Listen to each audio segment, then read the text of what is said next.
उन्हीं लोगों के बीच में एक आदमी ऐसा चल रहा था जो कोई सामान नहीं लिया था और बिल्कुल निश्चिंत होकर गीत गुनगुनाते हुए जा रहा था। एक महिला देखकर कहती है, बेचारे कितना गरीब है, इसके पास साथ ले जाने के लिए भी कोई सामान नहीं, कितना गरीब है बेचारा। उस महिला की बात सुनकर वो आदमी कहता है, बहन तुम मेरी चिंता मत करो, मैं अपनी सारी संपत्ति अपने साथ में ले जा रहा हूं। वो महिला कहती है, लगता है ये आदमी गरीब है और साथ साथ पागल भी है, कोई सामान नहीं लिया, ऐसे खाली पीली चल रहा है और कहता क्या है कि बहन तुम मेरी चिंता मत करो, मैं अपनी सारी संपत्ति अपने साथ में ले जा रहा हूं। लगता है गरीब तो है ही, पागल भी है। वो महिला कहती, कौन संपत्ति की बात करते हैं, तुम्हारे साथ तो कुछ भी नहीं है सामान। उस व्यक्ति ने कहा, वो दार्शनिक था, उसने कहा, बहन मैं जो संपत्ति अपने साथ में लिया हूं वो दिखाई नहीं पड़ता और उसका कोई सिर पर बोझ भी नहीं है। मैंने अपने जीवन को ध्यानपूर्ण जिया है, इसलिए ध्यान ही मेरी संपत्ति है, ज्ञान ही मेरी संपत्ति है, मेरा आचरण ही मेरा संपत्ति है और वो मैं अपने साथ ले जा रहा हूं, इसको कोई शत्रु मुझसे छीन नहीं सकता।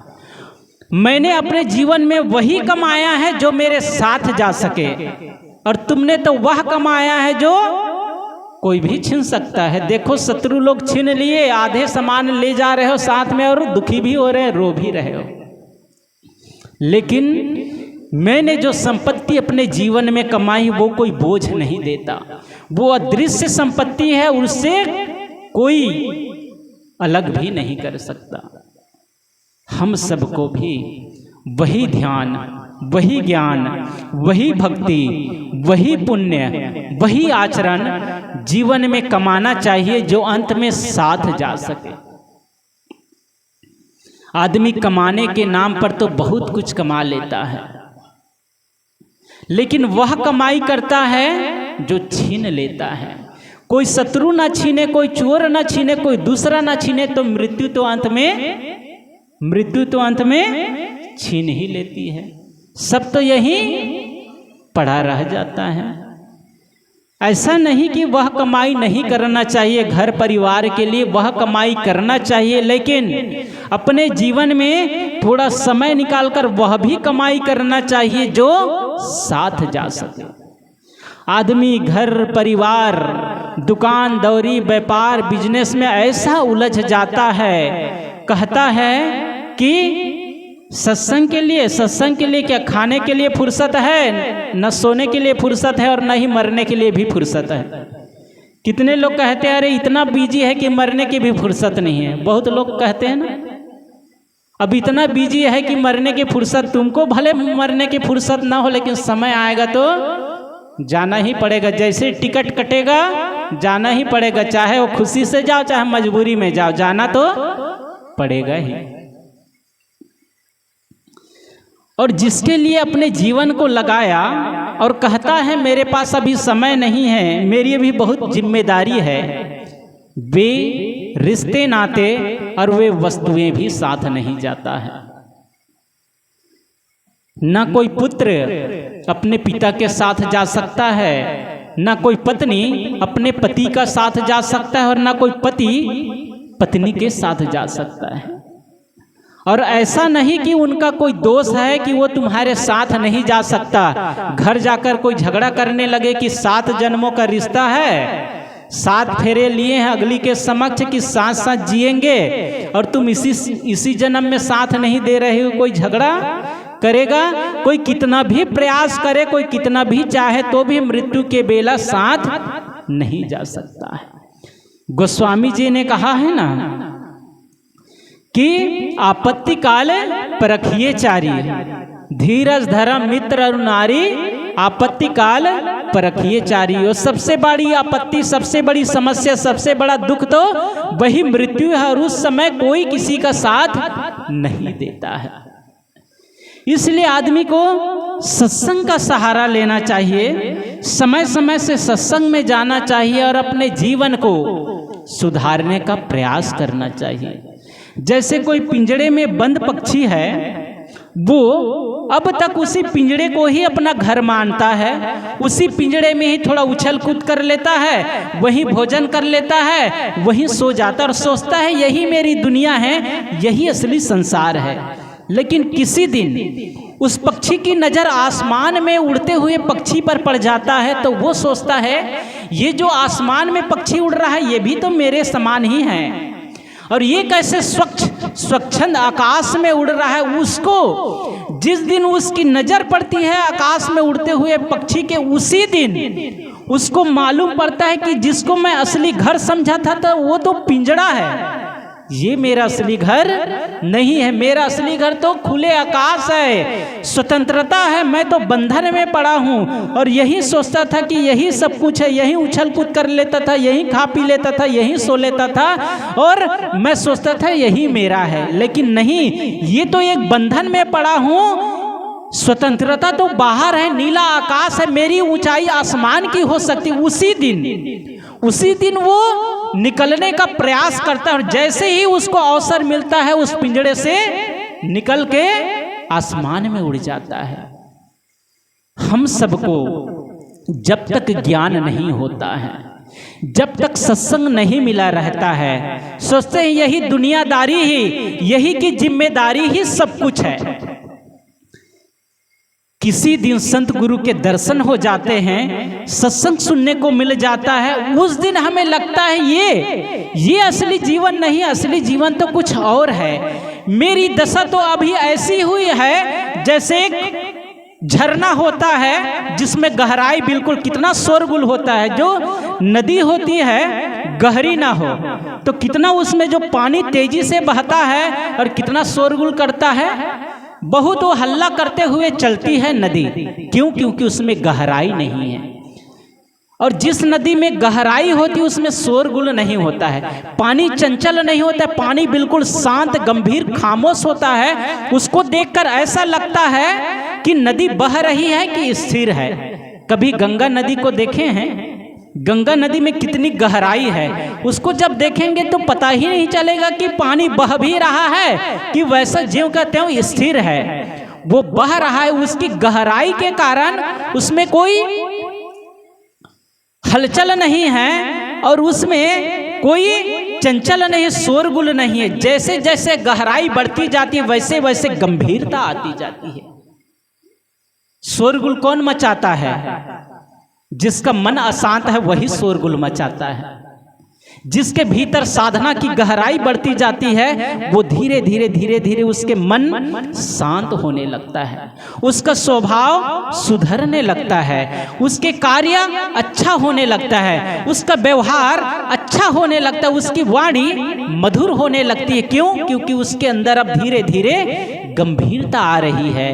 वे गहराई की ओर, वो अपने अंतरात्मा की ओर अब उतर रहा है, वो अपनी चेतना की ओर उतर रहा है। तुम्हारा अंतःकरण उस समुद्र की भांति है जिसमें जितने गोते लगाओगे उतना मोती मिलेगा। हमारा अंतःकरण उस समुद्र की भांति है जिसमें जितना गोता लगाया जाएगा, जितनी गहराई में जाएगा उतने ही मूंगे मोती मिलेंगे। और कोई गहराई में ना जाए, किनारे किनारे ही कोई टहलता रहे तो उसके मोती मिलेगा? नहीं मिलेगा।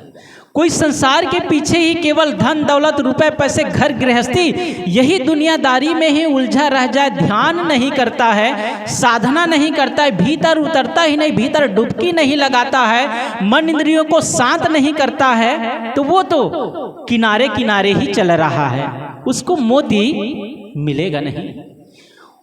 उसमें भी संभावना थी प्रशांत महासागर होने की, लेकिन वो रह गया केवल छिछले झरने के समान, जिसमें चौड़ाई तो बहुत, लंबाई तो बहुत, लेकिन गहराई नहीं। लंबाई की कीमत नहीं, कीमत किसकी है? गहराई की कीमत है।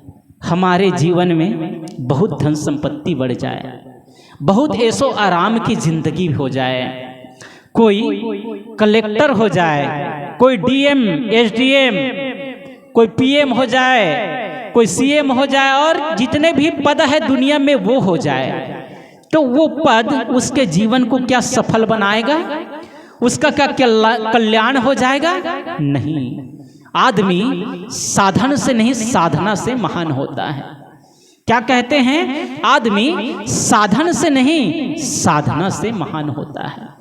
बुद्ध तब तक महान नहीं थे जब तक वो राजकुमार थे। जब वो राज का छोड़कर जंगल में चले गए, साधना किए, मन इंद्रियों को शांत किए, और उसका पूरा जीवन सुधर गया, उसका जीवन पूरा कल्याण रूप हो गया, तब उसके सामने जो उसके राज्य से बड़े बड़े राज्य थे, वहां के चक्रवर्ती सम्राट भी उसकी शरण में आते हैं और उसके पास शीश झुकाते हैं। जब तक वो सिद्धार्थ था, बुद्ध सिद्धार्थ राजकुमार था, तब तक तो दूसरे राजे महाराजे उससे शत्रुता लिए थे, उसको अपना शत्रु मानते थे। लेकिन जिस दिन वो राज का छोड़कर वो साधना करने लगा, वो बुद्ध हो गए, तो वो लोग जो शत्रु माने थे उसको मित्र मानते, उसके शिष्य बन जाते, उसके चरणों में जाकर नतमस्तक होते हैं, उसकी शरण में चले जाते हैं, उसके अनुयायी हो जाते हैं। कब? जब उसके जीवन में साधना उतरती है। तो आदमी साधन से महान नहीं होता है, साधना से महान होता है। कोई प्रधानमंत्री, कोई राष्ट्रपति कोई आ जाता है, तो कोई मंच पर जाता है तो उसको माल्यार्पण करता है, शिष्टाचारवश। उसके कोई उसके पैर भी छू लेता है, नहीं तो लोग माल्यार्पण करते पैर नहीं छूता है। और आरती तो कोई नहीं उतारता है। आरती कोई उतारता है क्या? नहीं उतारता है। लेकिन कोई संत महात्मा चले जाए, उसके पास उसके बंगला, गाड़ी, रुपए, पैसे, धन दौलत नहीं है, वो कहीं उस स्टेज पर चले जाए, मंच पर चला जाए, तो प्रधानमंत्री भी जाकर उसके वंदना करेगा, उसके चरण छुएगा, और लोग उसकी आरती उतारेंगे। क्यों? क्योंकि उसके पास तो बाहरी संपत्ति नहीं है, उसके पास तो ऐसे आराम की जिंदगी नहीं है, भौतिक चीजें नहीं है, लेकिन क्यों सारी जनता उसकी दर्शन के लिए उमड़ पड़ते हैं? क्यों उसके आरती उतारी जाती है? क्यों? क्योंकि उसके पास आंतरिक संपत्ति है, साधना की संपत्ति है। तो जो व्यक्ति साधना करता है, जो अपने जीवन को संवारता है, जो अपने जीवन को साधता है, वही एक दिन महान होता है और उसी का जीवन सफल होता है। इसलिए व्यक्ति को चाहिए, चाहे गृहस्थ, चाहे बूढ़े हो, चाहे जवान हो, सबको साधना के लिए और इस जीवन को सफल बनाने के लिए थोड़ा समय देना चाहिए। हमें अपने जीवन को प्रेम से सजाना चाहिए, हमें अपने जीवन को मिठास से सजाना चाहिए, हमें अपने जीवन को भक्ति से सजाना चाहिए, हमें अपने जीवन को विनम्रता से सजाना चाहिए, हमें अपने जीवन को पुण्य से सजाना चाहिए। लोग जिसको ज्ञान नहीं है तो वो मधुरता से, विनम्रता से, सहनशीलता से, क्षमा से, भक्ति से, पुण्य से अपने जीवन को नहीं सजाता है। किससे सजाता है? बाहरी श्रृंगार करता है। कितने लोगों को तो देखे तो घर में बहू आ गई है, बुढ़िया हो गए तो भी एकदम गाल में, बाल में इधर उधर लिपापोती किए रहते हैं। कोई शादी ब्याह में जाते हैं तो पूरा ओट को लगाए रहते हैं। अब बूढ़े हो गए हैं, उसके दिन अब गए, अब घर में बहू आई है, उसके समय है, तो कई सासू तो ऐसे दिखती है, लगता है बहू को भी फेल कर देती, इतना सजाए रहती है अपने शरीर को। जब तक जवानी थी सजा लिए, ठीक है, कोई बात नहीं, लेकिन जब बुढ़ापा आ जाए तो अब शरीर को सजाना नहीं है, मन को सजाना है। वही बुढ़ापे में काम आएगा, शरीर की सजावट काम आने वाली नहीं है। शरीर तो धीरे धीरे धीरे धीरे अब पकता जा रहा है, और पकता जो आम है वो मीठा होता है। हम सबको भी देखना चाहिए हमारा मन मीठा हो रहा है कि नहीं, हमारा मन मीठा हो रहा है कि नहीं, हमारा जीवन अच्छा हो रहा है कि नहीं, ये देखना चाहिए। लेकिन ज्ञान नहीं रहता है तो दिनों दिन तो वो आम और खट्टा होता जाता है। जैसे जैसे बुढ़ापा आती जाती है, शरीर तो काम नहीं करता है, कुर्सी पर बैठे रहते हैं तो बहू जो काम करती रहती है उधरे देखते रहते हैं, कहाँ बहू कुछ गलती करती है, बस कहते रहते हैं ये नहीं किए, वो नहीं किए, ये काम कहा था नहीं किए। अब उधर ज़्यादा ध्यान, उसी को जो घर में बहू आ जाए उसी को घर के मालकिन बना देना चाहिए। अब अपने जीवन को जो समय बच गए हैं, जीवन को सफल करने का और ध्यान देना चाहिए कि बहू क्या कर रही है, अभी तक नहीं उठी, अभी तक चाय बनाकर नहीं दी है। सब घर के तो सारे काम काज हो गए, हमारे घर के बहू अभी सो के उठी है। कल एक काम को कहा था ये कर देने के लिए, अभी तक बहू नहीं किया। बस उसी को देख देख के जिस मन को पवित्र करना चाहिए था, घर को देख देख के मन को और खराब किए जा रहे। तो आम मीठा होगा कि खट्टा होगा? मीठा होगा कि खट्टा होगा? खट्टा होता जाएगा। और खट्टा आम को कोई खाता है कि फेंक देता है? फेंक देता है, उसको पास में नहीं रखता, कहता है ये आम ठीक नहीं है। तो जब हमेशा सिर पर चढ़े रहेंगे ना तो बहू भी पसंद नहीं करेगी।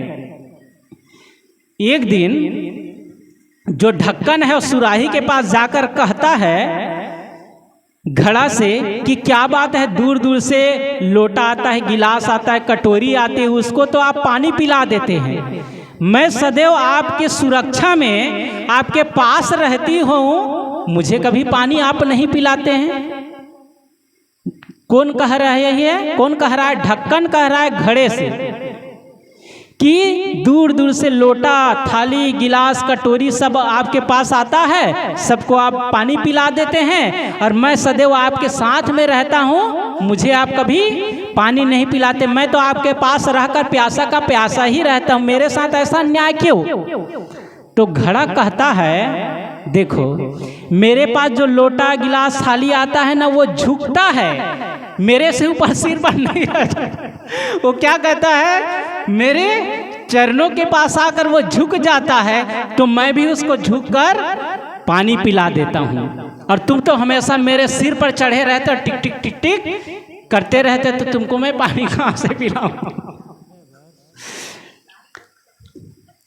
आप सब भी यदि हमेशा बहू के सिर पर चढ़े रहेंगे ना, उसी पर ध्यान करते रहेंगे ना, जब अस्वस्थ हो जाएंगे, जब बुढ़ापा आ जाएगी, अभी तो लगता है कि हम घर के मालकिन हैं, मेरा ही चलेगा।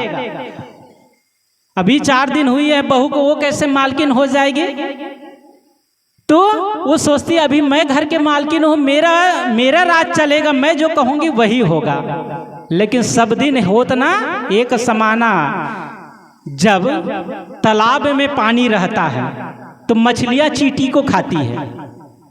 जब तालाब में पानी रहता है तो चींटी कहीं से बहते हुए आ जाए तो मछलियाँ चींटी को खाती है, और जब तालाब का पानी सूख जाए तब चींटी मछली को खाती है। दिन तो सबका आता है ना, ये क्रम है। जो आज सास है वो कभी बहू थी, कभी बहू बनकर आई थी, आज सास है। और जो आज बहू बनकर आई वो एक दिन सास हो जाएगी।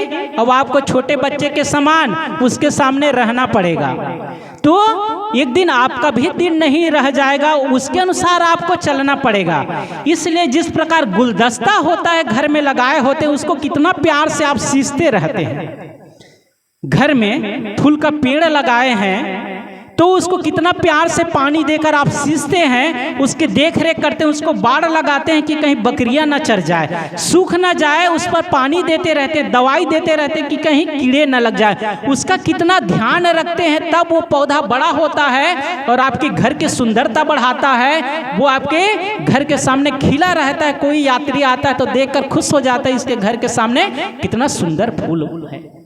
घर की आपकी शोभा बढ़ाता है। जब घर में बहू आए उसको भी प्यार से सींचिए, उसको भी प्यार दीजिए, उसको भी स्नेह करिए, उससे भी कुछ गलती हो जाए उसको भी क्षमा करिए, उसकी भी त्रुटि हो जाए उसको नज़रअंदाज कर दीजिए, उसको भी दुलार कीजिए, तो उसके मन में आपके प्रति श्रद्धा बढ़ती जाएगी। और जिस दिन आप बीमार पड़ जाएंगे, बूढ़े हो जाएंगे, तो उस दिन की ख्याल करके वो आपके हर समय सेवा करेगी, पैर दबाएगी कि मैं जब आई थी तो मेरी सासू माँ मेरा कितना ध्यान रखती थी, कितना प्यार करती थी मुझसे, आपकी बुढ़ापा में वो सेवा करेगी।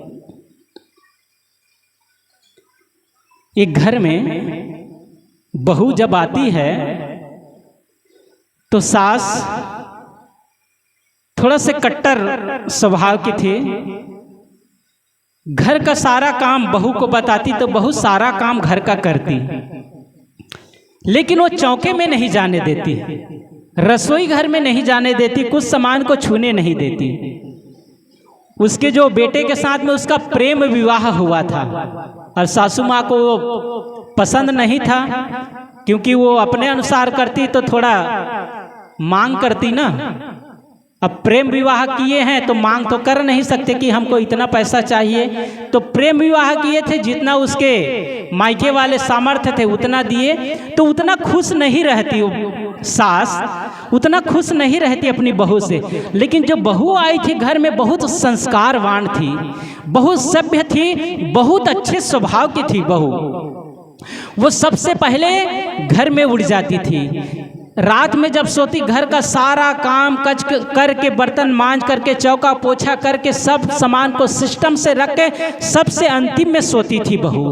और सुबह घर में सबसे पहले उठ जाती थी, घर में झाड़ू पोछा करती, सब जगह साफ सफाई करती, सब देख रेख करती, बढ़िया काम करती। सास जो कह देती वो काम तुरंत करती, वो सारा काम सब बढ़िया से करती, बहुत संस्कारवान थी।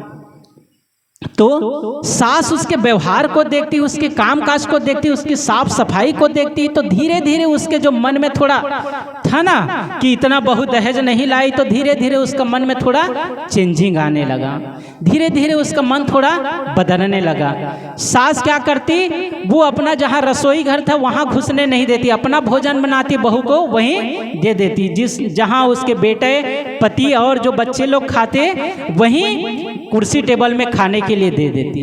लेकिन बहू देखती कि माँ यहाँ बैठ के नहीं खाती, माँ घर में खाती है और जमीन में बैठ के खाती है, तो बहू भी वो कुर्सी टेबल में बैठ के नहीं खाती, वह भी अपने कमरे में ले जाती भोजन जो सास देती और वहीं बैठकर खाती। धीरे धीरे बहू के स्वभाव को देखकर उसके भी अंतःकरण थोड़ा पिघलने लगता है और उसके स्वभाव में थोड़ा विनम्रता आने लगती है। तो एक दिन कहती, बहू तुम वहाँ कुर्सी टेबल में अन्य लोगों के साथ बैठकर नहीं खाती हो, तो आओ तुम मेरे साथ ही जमीन पर बैठकर खा लो। तो बहू को सास पहले भोजन देती है, कहती है बहू तुम भोजन कर लो, तुमको और दूसरा काम करना है। बहू कहती है माँ हम आपके बिगैर कैसे खा सकते हैं, आप हमको पारस करके खिला रहे, आप खाइए, आप पहले खाइए तब हम खाएंगे। तो सास कहते ठीक है मैं भी ले लेता हूँ। तो दोनों बैठकर भोजन करने लगती है। तो बहू कहती है, नहीं सास कहती है कि बहू सब चीज पूरा है और तो तुम्हें कुछ नहीं चाहिए। सास कहती है और तो तुम्हें कुछ नहीं चाहिए। तो बहू बहुत धीरे से कहती है माँ आपका थोड़ा सा प्यार चाहिए। क्या कहती है, माँ आपका थोड़ा हमें प्यार चाहिए और कुछ नहीं चाहिए, और बाकी सब तो मिला ही हुआ है, केवल आपका प्यार की कमी रह गई है। जब हम छोटे थे तभी से हमारी माँ चली गई, हमको छोड़कर गुजर गई। हम आज तक माँ का प्यार कैसे होता है हम नहीं जाने। अब तो आप ही हमारे सब कुछ है, आप ही हमारे लिए माता है, पिता है, सब कुछ है। आपसे नहीं कहेंगे तो हम किससे कहेंगे। तो हमको आप अपने दिल में जगह दीजिए, थोड़ा सा हमें प्यार दीजिए। बहू की इतना विनम्रता भरे शब्द सुनकर सास के आंखों में भी आंसू आ जाते और अपने बहू से लिपट कर रो पड़ती है कि मैं कैसे अभागिन हूँ, जो मेरे घर में इतने गृह लक्ष्मी आई है, इतने संस्कारवान बहू आई है, मैं उसके साथ में कैसा व्यवहार करते थे। फूट फूट के सास भी रोने लगती है। थोड़े दिन बाद जब दीपावली का त्योहार आता है तो वही सास अपने बहू के लिए सोने की हार बनाकर अपनी बहू को देती है कि बेटी अब ये तुम्हारा ये ससुराल नहीं है, ये तुम्हारा मायके के समान रहना। तुम मेरी बेटी हो, मैं तेरी माँ हूँ। यहाँ तुम ससुराल में रहती वैसे नहीं, मायके में रहते हो वैसे रहना, निश्चिंत होकर रहना। और उसी दिन से दोनों में खूब प्रेम होने लगता है और घर में और बढ़िया शांति खुशहाली आ जाती है। तो यदि सास है कुछ कह देता है, कुछ हमारे साथ अच्छा व्यवहार नहीं कर रही है, तो बहू को भी चाहिए थोड़ा धैर्य रखे, थोड़ा सहनशील बने। क्रिकेट का खेल बच्चे लोग खेलते हैं, कोई खिलाड़ी आता है बाद चौका छक्का मारने लगता है, तो वो जो खिलाड़ी जो आया है वो थोड़ी देर बाद आउट हो जाता है। जो खिलाड़ी आया है अपने टीम के लिए रन बनाने के लिए, और वो खिलाड़ी आते ही बस मारना शुरू करता है गेंद को, तो थोड़ी देर बाद ही वो आउट हो जाता है। और कोई कोई खिलाड़ी आता है थोड़ा टिक कर खेलता है, थोड़ा संभल कर खेलता है, तो वही अंतिम तक खेलता है और अपनी टीम को जीत दिलाता है। ऐसे ही घर में जो बहू आ जाए वो थोड़ा सह ले सास की बातों को, और सास भी बहू की गलती को सहन कर ले, पिता पुत्र के गलतियों को सह ले, और पुत्र को चाहिए कि माता पिता का सम्मान करे, तब घर में सुमति आती है, घर में शांति आती है। ये तब होता है जब भीतर साधना रहती, तब सहनशीलता आती है, तब क्षमा आता है। जितना हम भीतर जाएंगे, जितना हम ध्यान करेंगे, जितना हम मन को साधेंगे, उतना ही मिठास हमारे भीतर से निकलता जाएगा।